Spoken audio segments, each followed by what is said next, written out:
नमस्कार दर्शक बंधु आज हूँ मंगलवार दिन जनवरी मास 13 तारिख। आसतु जानिबा आज संपूर्ण खबर और देश दुनिया सबु बड़ खबर उपरे नजर पकाइबा। ता पूर्व चैनल ले नुआ आसीथिले चैनल को सब्सक्राइब करी पाखरे आसुथिबा बेल आइकन को ऑन करी रखंतु प्रतिदिन एमिति न्यूज वीडियो सर्वप्रथमे देखिबा पई। तबे आसंतु आज गुरुत्वपूर्ण खबर गुड़िक उपरे नजर पकाइबा।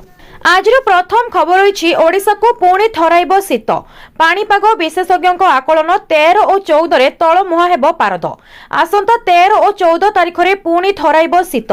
शनिवार राति रे शीत कमिथिला, रविवार भी शीत कम रहिछि बोली, किंतु मंगलवार और बुधवार आभ्यंतरीण और उपकूल ओडिशा रे पारद पुणी तलमुहा हेबो। अधिक शीत अनुभूत होई पारे बोली पाणीपाग विशेषज्ञ आकलन करिसेंति। सोआ जलवायु और परिवेश केंद्र निर्देशक डॉक्टर शरद साहू कहिसेंति तामिलनाडु उपकूल रे सृष्टि होइथिबा लघुचाप बलय प्रभाव रे जलीय बाष्प आसीथिला, फल आकाश को बादल खंड घेरी रहिथिला, किंतु उत्तर पश्चिम दिगरु आसुथिबा ट्रफ लाइन एही बादल खंड को समुद्र को ठेली नैथिला। रविवार राति सुधा आभ्यंतरीण ओडिशार आकाश मेघमुक्त रहिछि। सोमवार सकाळ सुधा उपकूल ओडिशा भी मेघमुक्त होइजिबो। आकाश मेघमुक्त हेबा परे शीत पुणी बढ़िबो बोली से कहिसेंति। पाणीपाग विभागर पूर्वानुमान कहूछि आसंता 3 दिन राज्यर विभिन्न स्थान रे राति तापमात्रा 2 रु 3 डिग्री कमी पारे। यह शीत बढ़ाइबो। तेबे शनिवार दारिंगबाड़ी रे राति तापमात्रा 6.5 डिग्री थिला, फुलबाणी रे 7, राउरकेला रे 8, झारसुगुड़ा रे 8.3, नवरंगपुर रे 8.5, जी उदयगिरी रे पारद 9.4 डिग्री थिला। परवर्ती खबर होइछि राज्यवासी को बड़ उपहार दे मुख्यमंत्री कले बड़ घोषणा। राज्यर सड़क सुरक्षा और विकास क्षेत्र में आज एक ऐतिहासिक दिन।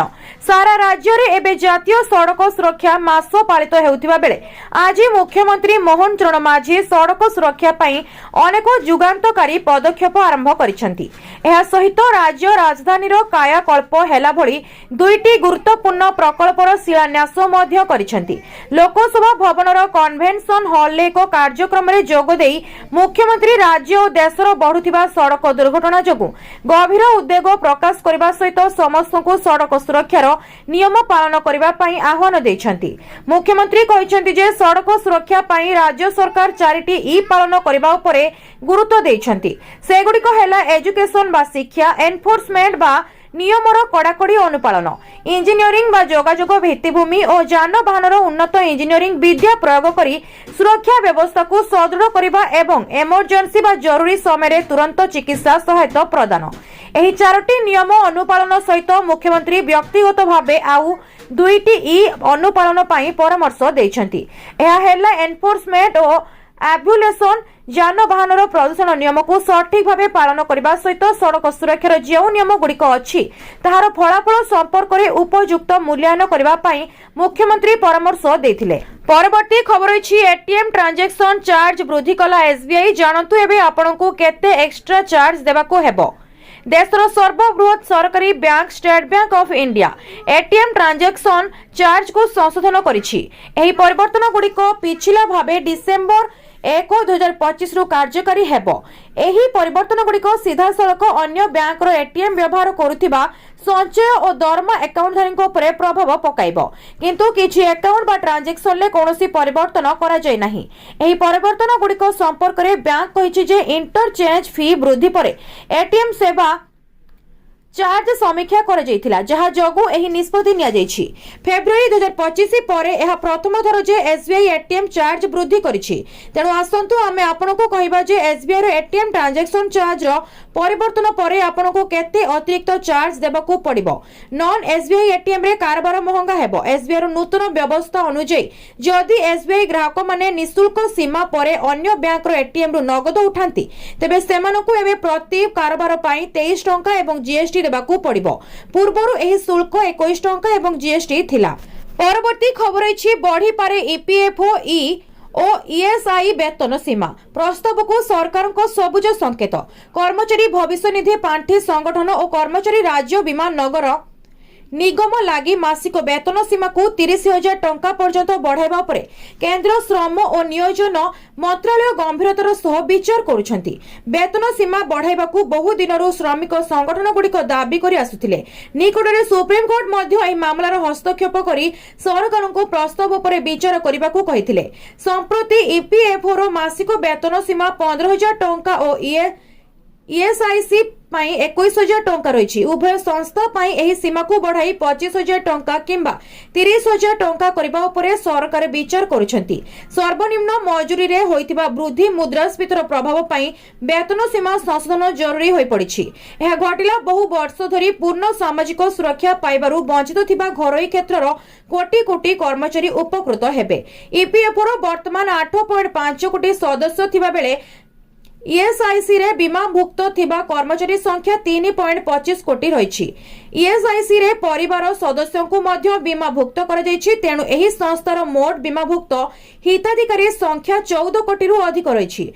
एठारे वेतन सीमा ताहाको बुझाउछि जहा उपरे सदस्यों को मासिक वेतनरु योगदान राशि संग्रह करा जाउछि। परवर्ती खबर अछि आकाश छुआ सुना दर रूपा बढ़िला आउ 12,000 टंका। विश्व में भूरा जैनितिक अस्थिरता कारण सुना और रूपा दर बढ़ी नुआ रेकर्ड कर चली। यार प्रभाव भारतीय बजार उपरे पड़ी। आज भुवनेश्वर में 22 कैरेट सुनार 10 ग्राम पिछा दर 1,30,000 टंका टपी। शनिवार तुलन में यह दर में 1,550 टंकार वृद्धि घटी। 24 कैरेट सुना दर 1,690 टंका वृद्धि घटी 1,42,150 टंकार पहुंची। सुना अपेक्षा रूपा दर में बड़ वृद्धि घटी। किलोग्राम पिछा रूपा दर आउ आज 12,000 टंका महंगा होईछि। एथि जोगु रूपा दर 2,87,000 टंका छुईछि। भुवनेश्वर बजार में 2026 मसीहार प्रथम दिन में 24 और 22 कैरेट सुना दर यथाक्रमे 1,35,060 टंका एवं 1,23,800 टंका थिला। तेणु गत 12 दिन में एही धातुर दर 5.25% बढ़ी जाइछि। अन्य पक्षरे रूपा दर 2026 मसीहा प्रथम दिन में 12 दिन में 12.11% महंगा हो जाइछि। 2026 मसीहा पहिला रूपा दर 2,56,000 टंका थिला। तेणु इतिमध्ये रूपा दर 31,000 टंका महंगा होइछि। अमेरिका और ईरान परस्पर मुहांमुही परिस्थिति में हेबाकु थिबा यार प्रभाव सुना और रूपा भली मूल्यवान धातु बजार उपरे पड़िछि। एथिपाई दर में मात्राधिक वृद्धि घटुछि बोली विशेषज्ञ माने मत देइछन्ति। परवर्ती खबर अछि 2026 रे जॉब चेंजर प्लानिंग अछि कि प्रथमे जानतु 1 वर्ष रे केते मिले ग्रेचुइटी। एही फार्मूला रे करंतु कैलकुलेट। जदि आपण 2026 रे चाकरी परिवर्तन करबा को भाबुछन्ति तेबे दरमा व्यतीत आउ एक जिनिस निहाती जांच करंतु। ताहा हेउछि ग्रेचुइटी। अनेक लोक चाकरी परिवर्तन करबा समय ग्रेचुइटी को अणदेखा करती किंतु नूतन नियम सहित वर्तमान अनेक कर्मचारी केवल गोटे वर्ष पर ग्रेचुइटी लाभ पाउछन्ति। विशेषकर कॉन्ट्रैक्ट एवं फिक्स्ड टर्म उपरे काम करुथिबा लोकंको पई एक बड़ आश्वस्ति। ग्रेचुइटी कोन? ग्रेचुइटी हेउछि सही परिमाण जहा एक कंपनी तार कर्मचारी मानकु सेमानकर सेवा बदल रे प्रदान करे। एही टंका कर्मचारी को चाकरी छाड़िबा किंबा कॉन्ट्रैक्ट समाप्त हेबा परे सेमानकर निरंतर कठिन परिश्रम एवं कार्य दक्षता पाई प्रदान करा जाए। गोटे वर्ष परे मध्य ग्रेचुइटी मिली परिबो। तेबे नूतन सामाजिक सुरक्षा संहिता बा नुआ सोशल सिक्योरिटी कोड अनुसार फिक्स्ड टर्म एवं कॉन्ट्रैक्चुअल कर्मचारी माने केवल गोटे वर्ष सेवा परे ग्रेचुइटी पाई परिबे। परवर्ती खबर अछि खुशी खबर। एही सप्ताह रे मिलिबो सुभद्रा टंका सूचना देले उपमुख्यमंत्री। नुआ वर्ष रे आसिला नुआ अपडेट हिताधिकारी पई खुशी खबर। पुणी मिलिबो सुभद्रा किस्ती टंका। चलित सप्ताह रे मिलिबो सुभद्रा अर्थ हिताधिकारी मुख्यमंत्री मोहन माझी देबे बड़ उपहार। तेबे आसंतु जानिबा केउ मानकु एही टंका मिलिबो। उपमुख्यमंत्री प्रभाती परिणाक सूचना अनुसार प्रथम करी सुभद्रा योजना रे शामिल होइतिबा महिला और कोनसी कारणरू सुभद्रा योजनारू वंचित होइतिबा महिला मानकु एही टंका मिलिबो। राज्यर विकास पई सरकारक द्वारा लागू होइतिबा विकासमुखी योजना मध्यरू गोटिए सुभद्रा योजना। एही योजना रे प्रति वर्ष 10,000 लेखाएं सहायता देबाकू मुख्यमंत्री प्रतिश्रुति देई आसुछंती। वर्तमान सुधा 3टी किस्ती प्रदान करिसेंती राज्य सरकार किंतु कोनोसी ना कोनोसी कारण पई प्रति किस्ती रे किछि महिला वंचित होइछंती। 4,57,681 महिला को मिलिबो सुभद्रा टंका। नुआ 1,68,000 78,398 ଜଣଙ୍କୁ ସାମିଲ କରାଯାଇଥିବାରୁ ସେମାନେ ପାଇବେ ପ୍ରଥମ କିସ୍ତି ଟଙ୍କା। ପ୍ରଥମ ଓ ଦ୍ୱିତୀୟ କିସ୍ତିରୁ ବାଦ ପଡ଼ିଥିବା 2,55,265 ଜଣଙ୍କୁ ସାମିଲ କରାଯାଇଛି। ଏମାନେ ବି ଏକା ବେଳକେ ପାଇବେ ଦୁଇଟି କିସ୍ତି। ବାଦ ପଡ଼ିଥିବା ହିତାଧିକାରୀ ସମସ୍ତ କିସ୍ତି ଏକାଥରକେ ପାଇବେ। ସେହିପରି ଅଭିଯୋଗ ଶୁଣାଣିରେ 24,018 ଜଣ ହିତାଧିକାରୀଙ୍କୁ ସୁଭଦ୍ରାରେ ସାମିଲ କରାଯାଇଛି।